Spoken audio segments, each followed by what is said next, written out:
TV La Capitale, la chaîne des régions.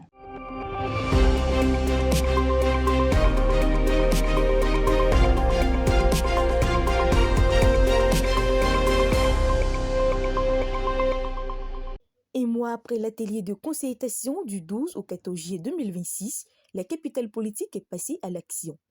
Les acteurs de la filière Anacal se sont retrouvés ce lundi à Yamoussoukro pour lancer officiellement la formation de 1000 jeunes au métier d'applicateur de produits phytosanitaires. Une initiative qui s'inscrit dans le cadre de la mise en place des services agricoles de proximité avec un objectif clair, rapprocher l'expertise des producteurs et garantir un meilleur encadrement sur le terrain. Pendant 3 jours, les jeunes bénéficiaires seront formés sur plusieurs modules techniques et l'ambition est de faire émerger des acteurs jeunes, disponibles, compétents et engagés au service du monde rural. La formation que nous lançons aujourd'hui constitue donc l'une des premières actions concrètes de mise en œuvre de cette vision collective. Elle traduit notre volonté de passer des recommandations aux réalisations, une manière de rapprocher, n'est-ce pas, les décisions sur papier du terrain. Cette initiative s'inscrit également dans la droite ligne de la vision portée par son Excellence Alassane Ouattara, le président de la République de Côte d'Ivoire. L'OIA Anacal partage pleinement cette vision. Nous sommes convaincus qu'une filière agricole forte ne se construit pas uniquement avec des plantations. Elle se construit avant tout avec des hommes, avec des femmes qualifiées. C'est pourquoi nous avons choisi d'investir dans le capital humain en faisant de la jeunesse le moteur de la professionnalisation de notre secteur.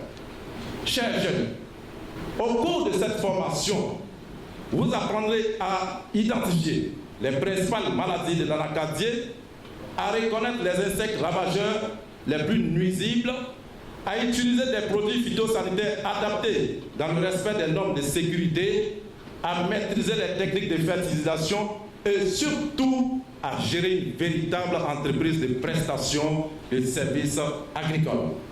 L'initiative reçoit le soutien des autorités administratives et de l'État. Le ministre de l'Agriculture, du Développement rural et des productions vivrières, Bruno Nabagné-Koné, était représenté par le directeur de l'Organisation des producteurs et des acteurs de la filière, André Kwasi.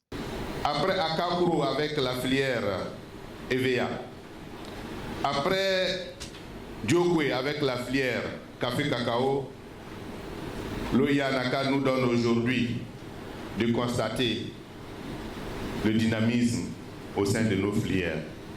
Et je voudrais déjà dire aux jeunes qui seront formés qu'il y a en Côte d'Ivoire des OIA, des interprofessions qui sont dynamiques, qui sont prêtes à accompagner les acteurs agricoles, les producteurs au premier plan.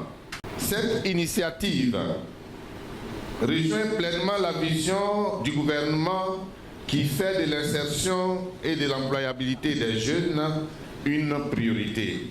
Il est donc essentiel que ces jeunes soient considérés non pas uniquement comme des bénéficiaires d'une formation, mais comme de véritables acteurs de développement des filières agricoles capables d'offrir des services de proximité aux producteurs et de contribuer à l'amélioration durable de la productivité. Pour les participants, cette formation est une aubaine et promet d'en faire bon usage. Là, nous souhaitons que la formation se passe très bien et au sortir de la formation, nous allons acquérir beaucoup de connaissances. Et ces connaissances, nous allons appliquer sur le terrain. Et on envisage que la formation se déroule mieux. Pour certains, il y a certains d'entre nous que c'est la première fois d'apprendre cette formation. Les produits que nos planteurs utilisent, les herbicides, les pesticides, tout ce qui est produit, il faut faire en sorte que ce soit les produits homologués, les produits autorisés, je vais dire certifiés par nos scientifiques. Alors donc, ce volet pour moi est extrêmement important. Vous avez commencé sur le débat, Monsieur le Président. Voyez comment on peut organiser cette filière de commercialisation des produits phyto.